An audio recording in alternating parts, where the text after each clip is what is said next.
Bowler ఎవరైనా సరే, ప్రత్యర్థి ఎవరైనా సరే, వేదిక ఏదైనా సరే, ఐపీఎల్ 19వ సీజన్లో వైభవ్ సూర్యవంశీ తనదైన ముద్ర వేశాడు. 15 ఏళ్ల వయస్సులోనే సంచలనాలకు కేరఫ్గా నిలిచాడు. ఫ్యూచర్ స్టార్గా అంచనాలు పెంచేశాడు. ఇక స్టార్లకు కూడా సాధ్యం కాని రీతిలో అవార్డులు సొంతం చేసుకున్నాడు. అభిమానుల గుండెల్లో చెరగని సంతకం చేశాడు.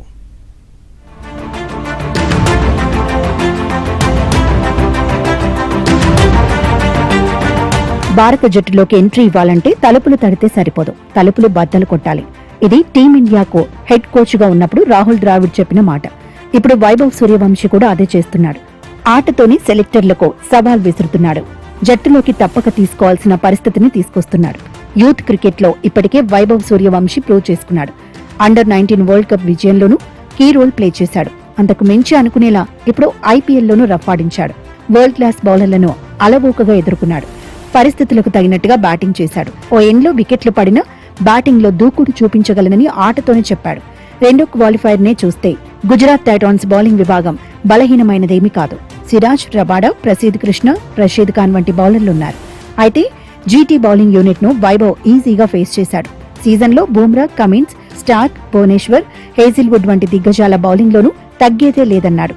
రాజస్థాన్ రాయల్స్ రెండో క్వాలిఫైర్ వరకు రావడంలో వైభవ్ సూర్యవంశీ కీలకంగా నిలిచాడు. వైభవ్ లేని రాజస్థాన్ రాయల్స్ నథింగ్ అనుకునేలా కుర్రాడి ఆట తీరు సాగింది.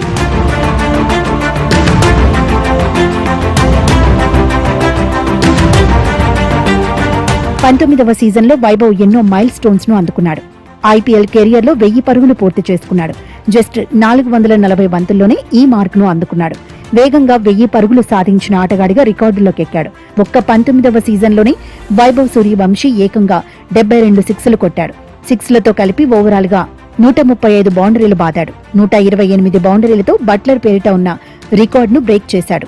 ఒక సీజన్లో అత్యధిక సిక్సర్లు బాదిన గేల్ రికార్డును అధిగమించాడు. 19వ సీజన్లో చివరి 4 ఇన్నింగ్స్లో వైభవ్ సూర్యవంశీ 3 సార్లు 90లోకి ఎంట్రీ ఇచ్చాడు.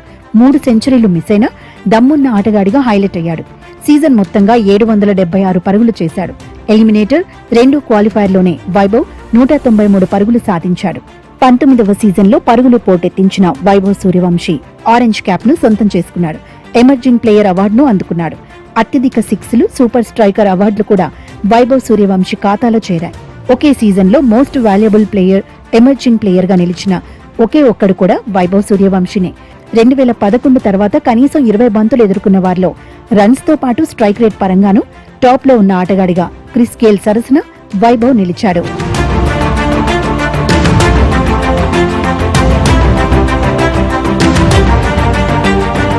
ఐపీఎల్లో సూపర్ షో తర్వాత వైభవ్ సూర్యవంశీని టీమిండియాలోకి తీసుకోవాలనే డిమాండ్లు పెరుగుతున్నాయి. దీనిపై భిన్నాభిప్రాయాలు ఉన్న వైభవ్ సూర్యవంశీని టెస్టుల్లోనూ చూడాలని ఉందంటూ మాస్టర్ బ్లాస్టర్ సచిన్ చెప్పడము వైరల్ అయింది.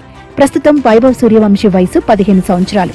అయితే ఇప్పటికిప్పుడు జట్టులోకి తీసుకుంటారా లేదా అనేది ఆసక్తికరంగా మారింది. అయితే టీమిండియాలోకి ఇప్పటికే ఓపెనింగ్ స్లాట్లకు తీవ్రమైన పోటీ ఉంది. ఆల్రెడీ T20 వరల్డ్ కప్ లో ఓపెనర్లుగా అభిషేక్, సంజు శాంసన్ బరిలో దిగారు. స్టాండ్ బైగా ఇషాన్ కిషన్ కూడా ఉన్నాడు. T20 టీంలో చోటు కోసం యశస్వి జైస్వాల్ వెయిట్ చేస్తున్నాడు. వీళ్ళందరూ మంచి ఫామ్ లోనే ఉన్నారు. ఐపీఎల్లోనూ రాణించారు. ఇలాంటి సమయంలో చిన్నపిల్లాడైన వైభవ్ మీద ఒత్తిడి పెంచడం అవసరమా అనే చర్చ ఉంది. ఒకవేళ 2028 T20 వరల్డ్ కప్ లో ఆడించాలనుకుంటే సీనియర్లకు రెస్ట్ ఇచ్చినప్పుడు బరిలో దింపాలనే వాళ్లు ఉన్నారు. ఐర్లాండ్ వంటి జట్టుపై వైభవ్ ను ఆడించాలంటున్నారు. అయితే ఐర్లాండ్ పై వైభవ్ హిట్ అయితే ఆ తర్వాతి సిరీస్ల్లో తప్పక తీసుకోవాల్సి వస్తుందంటున్నారు. ఒకవేళ పెద్ద జట్లపై ఫెయిల్ అయితే వైభవ్ పై ఒత్తిడి పెరిగే ప్రమాదమూ ఉందని ఎక్స్పర్ట్స్ చెబుతున్నారు. సూర్యవంశీ టాలెంట్ పై ఎలాంటి సందేహాలు లేకపోయినా ముందుగా దేశవాళీ టోర్నీలో కుర్రాడు ఎక్కువ మ్యాచ్లు ఆడితే బెటర్ అంటున్నారు.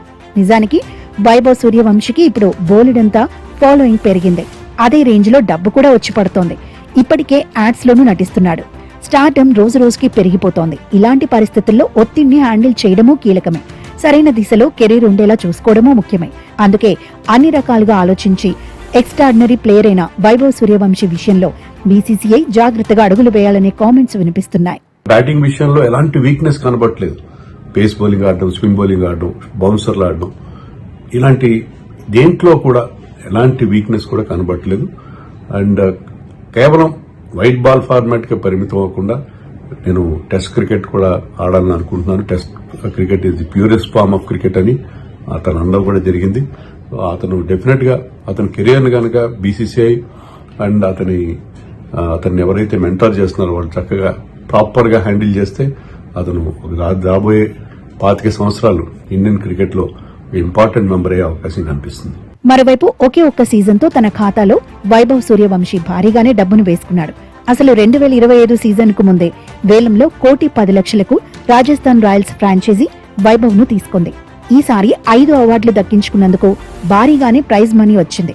మోస్ట్ వాల్యుబుల్ ప్లేయర్ గా 15 లక్షలు, ఆరెంజ్ క్యాప్ కు గాను 10 లక్షలు, సూపర్ స్ట్రైకర్ అవార్డుతో 10 లక్షలతో పాటు Tata Sierra car super sixes అవార్డుతో 10 లక్షలు, emerging player of the season అవార్డుతో 10 లక్షల చొప్పున అందుకున్నాడు. ఒక్కో మ్యాచ్ కు 7.5 లక్షల చొప్పున మ్యాచ్ ఫీజును దక్కించుకున్నాడు. మ్యాచ్ ఫీజుల ద్వారానే 1,20,00,000 సొంతం చేసుకున్నాడు. ప్లేయర్ ఆఫ్ ది మ్యాచ్లు, ఇతర అవార్డులతో కలిపి ఒక్క సీజన్తోనే 2,85,00,000 కంటే ఎక్కువగానే వైభవ్ ఖాతాలో చేరిందనే చర్చ ఉంది. మరోవైపు 2026 సీజన్తో ఫ్రాంచైజీల పంట పండిందనే ప్రచారమూ నడుస్తోంది. ఒక్కో జట్టు ఖాతాలో 480 కోట్లకు పైగా చేరినట్టు సోషల్ మీడియాలో డిబేట్ సాగుతోంది.